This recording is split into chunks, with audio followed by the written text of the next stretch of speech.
ఏది ఎవరి కోసం ఆగదు. కాలం పరిగెడుతుంటుంది. ఆ పరిగెత్తే కాలంతో పాటు మనం పరిగెత్తాలి. లేకపోతే సీన్ మారిపోతుంది. ఇప్పుడు ఆర్టిఫిషియల్ ఇంటెలిజెన్స్ వద్దన్నా మన జీవితంలో భాగమైపోతుంది. ఇదివరకు ఇంటర్నెట్ వద్దన్నా మన జీవితంలో భాగమైపోయింది. యూపీఐ వద్దన్నా మన జీవితంలో భాగమైపోయింది. సోషల్ మీడియా వద్దన్నా మన జీవితంలో భాగమైపోయింది. అట్లాగే డెవలప్మెంట్ కూడా అంతే. రేర్ ఎర్త్ మినరల్స్ని ఆపేసి ప్రపంచాన్ని ఇరుకుని పెట్టాలనుకుని చైనా. ఆల్టర్నేటివ్ దిశగా మన భారతదేశంలో ఉన్నటువంటి వాళ్ళే కొత్త సింథటిక్ సిస్టమ్స్ని తయారు చేసుకొచ్చారు. అట్లాంటిదే ఇప్పుడు టెస్లా కూడా next generation power train prepare చేసింది.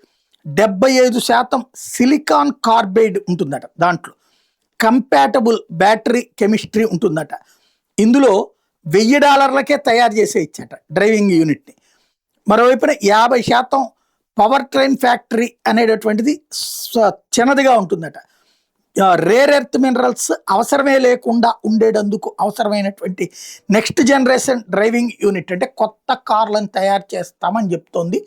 తద్వారా చైనా లాంటి వాళ్ళ ప్రెషర్ని ఎదుర్కొంటూ కొత్త ఇన్నోవేషన్ దిశగా అడుగులు వేస్తున్నామని చెప్తోంది.